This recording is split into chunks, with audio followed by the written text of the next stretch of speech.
afternoon, everyone. Not a great slot to be talking, right, when we're just waiting for lunch. But I'm going to be making it as exciting, as insightful, and also making you very conscious for this planet. So this 15 minutes is going to be really, really worth it, and I really want you to stay focused on what's getting delivered right now.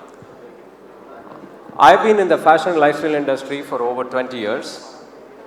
Throughout this 20 years of journey, I took on the responsibility of building assortments for global brands and retailers, to name a few. The brands of VF Corporation, brands of PVH like Tommy Hilfiger, retailers like Reliance, Walmart, and lately Myntra, cutting across online and offline. During these 20 years, I took on lots of decisions of making products with millions of dollars at stake, all the while taking decisions every season and anxiously waiting for what would pan out when the products hit the shelves. And I must tell you, there were lots of surprises how things panned out and lots of sleepless nights. And I'm going to share some very, very interesting statistic. Of all the decisions that I have made along with my teams, only 50% of the products connected with the consumer. More than 1 out of 2 products that we made never sold at full price, which means it was not meeting the real consumer demand. In other words, my decision and my team's decision was only as good as a coin toss. If you had to give these decisions of new products in fashion to a chimpanzee would take as good a decision as me or any other expert in the industry. My inefficiencies were consumers' joy in mopping up discounts and the planet's cry for sustainability. Discounts apart, a lot of these products come back and fill the landfills, not here, globally. And this is real. And I am one of those professionals responsible for the landfills you're seeing on the screen today. We have a serious climate crisis on hand. The crisis on hand is of fashion resources. And I tend to divide the world into 2 parts. Like Robert Benchley said in 1921, there are 2 kinds of people in the world. One who split the world into 2 and ones who don't. Well, I do. Those who believe there is a real crisis and those who don't believe. How many of you believe that there is a real climate crisis because of fashion? Can you please raise your hands? For that's a fair amount in the audience, and we are all responsible for it. The fashion system in the world as we speak is going through reform. And reform is happening by fixing a broken model. For what we don't need right now is reform, but what we need is an revolution. And this has to be transformed into something really, really new. You might be thinking, what is this guy coming here and talking some noble stuff and changing the planet, etc. And this all started because I've been running a business wastefully throughout the 20 years. But at my home, my significant other has been wasteless and everything that she does. That's my wife. She takes public transport to office. She ensures that there is the least amount of wastage in everything that she cooks, almost 0 wastage. And she uses least grid for power consumption. And she has been my inspiration. And I've been thinking, why not I take this example and apply in the business that I've been running for over 20 years. I'm going to give you some interesting statistics. The world makes over 150 billion products every year. And that's almost 20 products for every human on a per capita per annum basis. Did you know 50 billion products go to landfill every year? Right? And surprisingly and sadly, fashion is number 2 after oil in terms of sustainability. And I'm going to share, and why is this happening? This is happening because we are all collectively making a lot of products which consumers don't want. And we did an experiment some time back. We called 20 college girls into a conference room. And we asked them, we wanted to find out how much products connect with consumers. We gave them their mobile phones. We said, go to your retailer of choice. Just browse the dresses that you want. Your job is to pick 5 dresses you really like. And the purpose of this study was to find out how many dresses they browse before they choose the 5. That will tell us what is the demand-supply gap. And any guesses how many dresses they would have swiped to find the 5 dresses? Any guesses? Any number? Interesting. Now, yeah. It was 140 to 150 dresses to choose the 5. Now you know that out of 140, only 5 dresses they pick, which means there is a huge supply-demand gap, which is under 5%.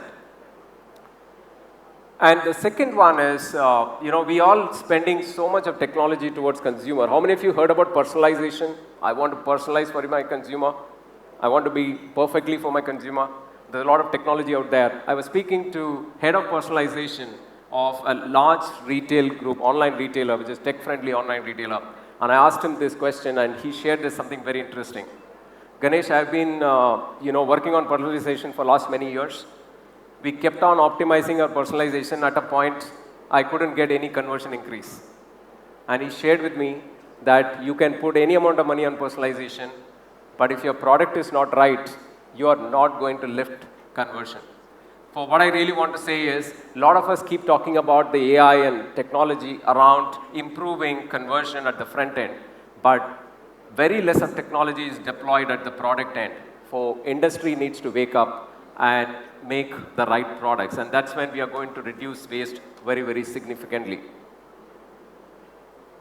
And let's see the kind of impact of the environment of this kind of wastage. See the amount of carbon we are generating. Over 100 billion kgs of carbon. Not just that, so much of water wastages, right? And water consumption per capita for any human being, which is around a few tens of liters, and so many human that we can actually service with this. And that's equivalent of deforesting over 5 billion trees every year, right? That's the amount of resources which is going in. And this is not only this, right? This is just sustainability. And just look at the economic impact.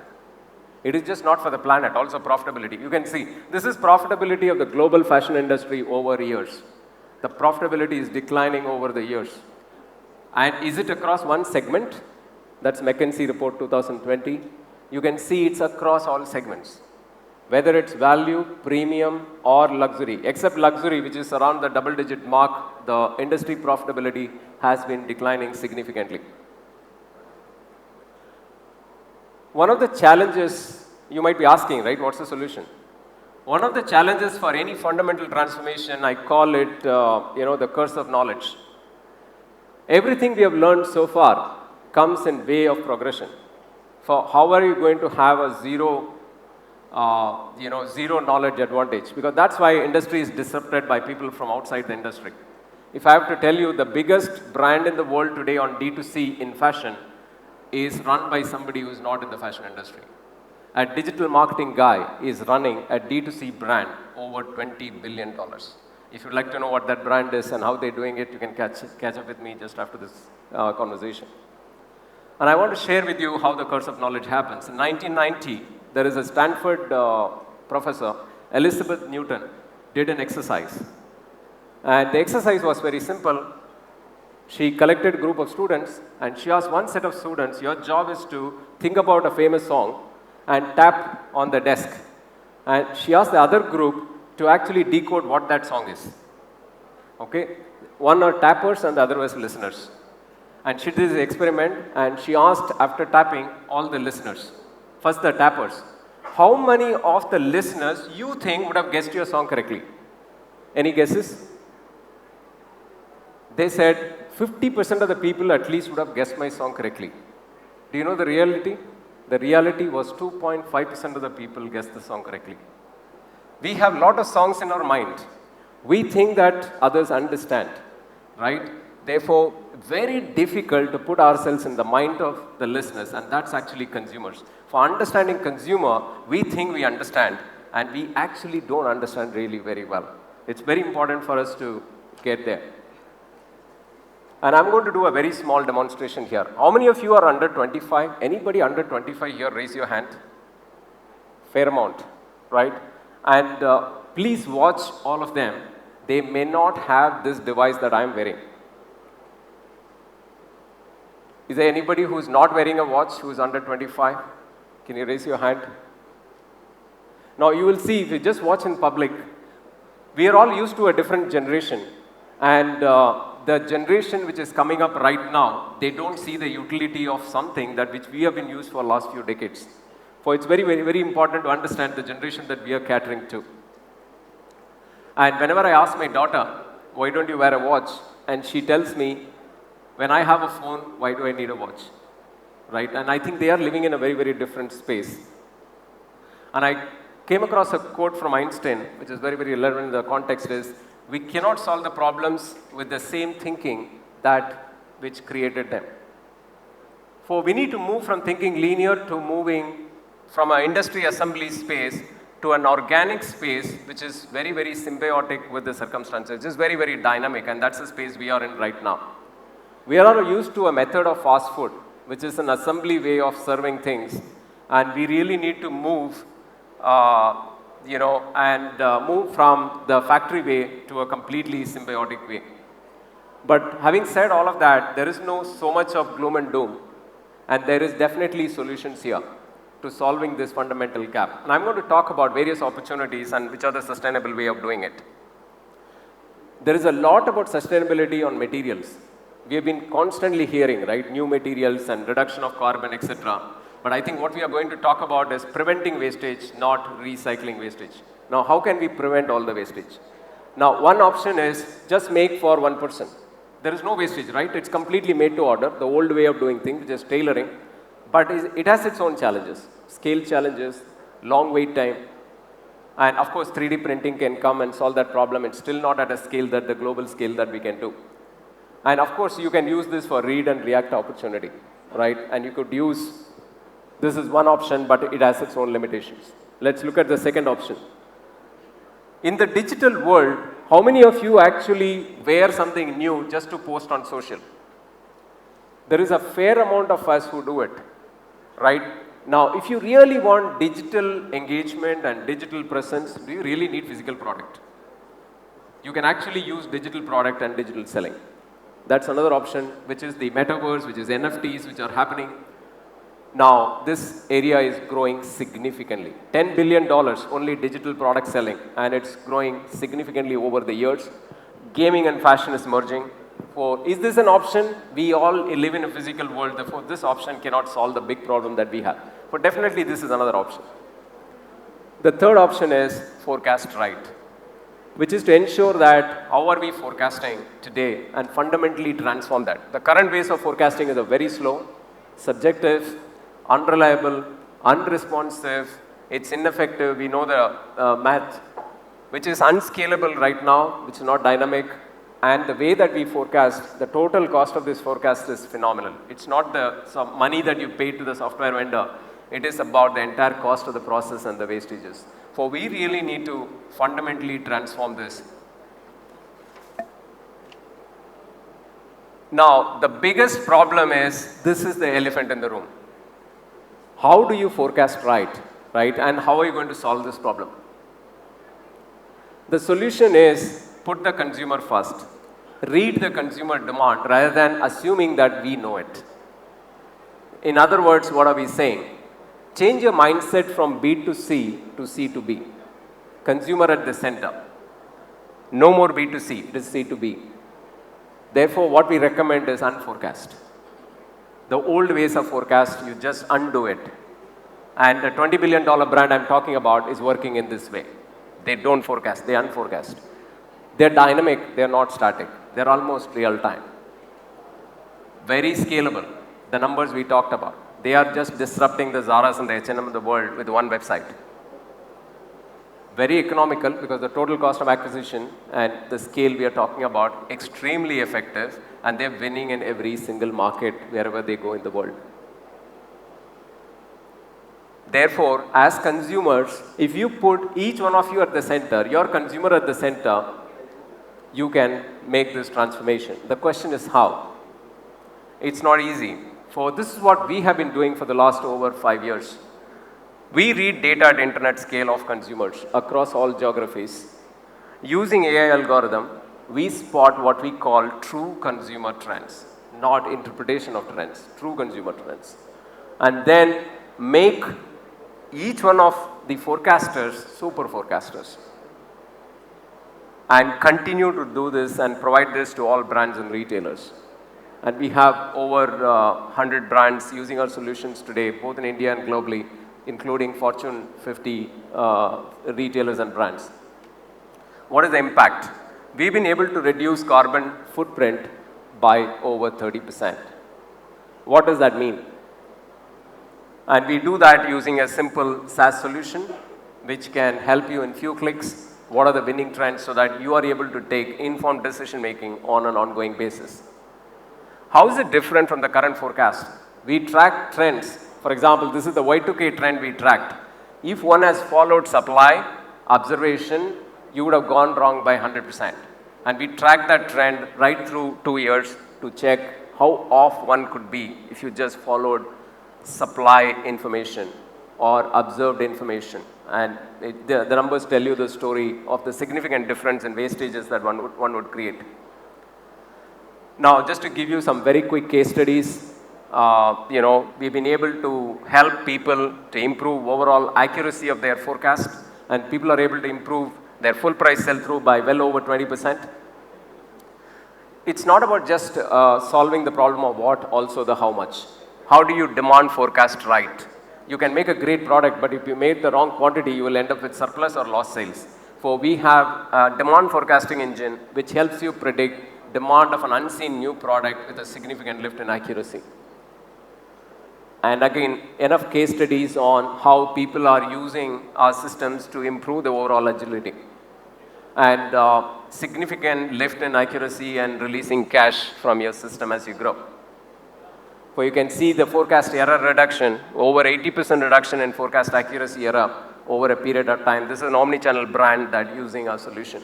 For the point is, every improvement in accuracy is reduction in wastages.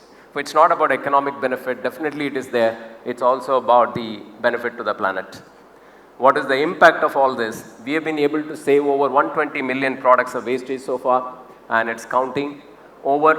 It's equivalent of us, together with our customers, planting 10 million trees every year. And if we scale this at the global scale, it's equivalent of planting and 1.5 billion trees, right? That's phenomenal. Now, this can't happen by one company, one person, one brand. Each one of us need to participate in this journey. Now, the question here is how each one of us can help in this path. And when I started this saying that as a consumer, I'm also equally responsible, because we are saying that we have to go to C to B from B to C. And I'm a C myself. And please understand, if each one of us buy products from a brand, the brand thinks they've got demand. We all plan based on sales, right? I'm going to ask each one of you a question. How many of you have in your wardrobe over 100 products, including shoes, clothing, accessories? Over 100 products. Fair amount of you. How many of you have between 50 to 100? How many of you have under 25? Nobody, very few. Under 25, I must really clap you. You are coming into a different club. Yeah, you are helping the planet. You're going to be thinking, what is this guy coming to India Fashion Forum and asking people to buy less?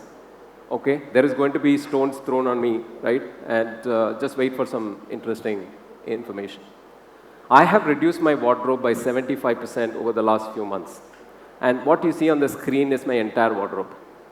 Right? Now, the question here is, that's very boring, right? I don't want each one of you to boring. Please choose your style. The question is, I'm going to ask you, in all the products that you have in your wardrobe, how many of that you frequently use? Whenever I ask this question, I always hear a number 10 to 20% of your total size. Do you agree with that? Your hand always goes to that favorite blue, the favorite pink, the favorite fitting pant. Now the question here is, if you only like 20% of what we like, why did we buy 100? Each one of us need to be responsible for us to buy right. All the brands are listening to you. You bought that jeans, they think they have got demand, and they're making more of it, right? For as consumer, we are now the starting point of this entire ecosystem, for we can transform ourselves, this entire industry. For the question I've talked about saying that if everybody buys less, how are brands going to grow? Isn't it a logical question, right? For there is a brand which has been propagating this, and you must be aware of Patagonia, right? Patagonia is a brand which is actually living by sustainability, and they came out with this ad, don't buy this jacket, right? Many of you would have already seen this.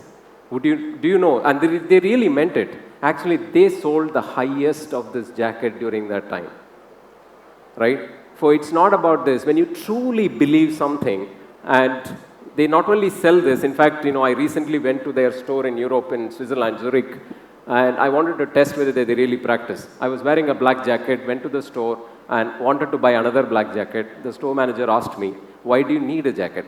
You're already wearing a jacket. This is a sales manager.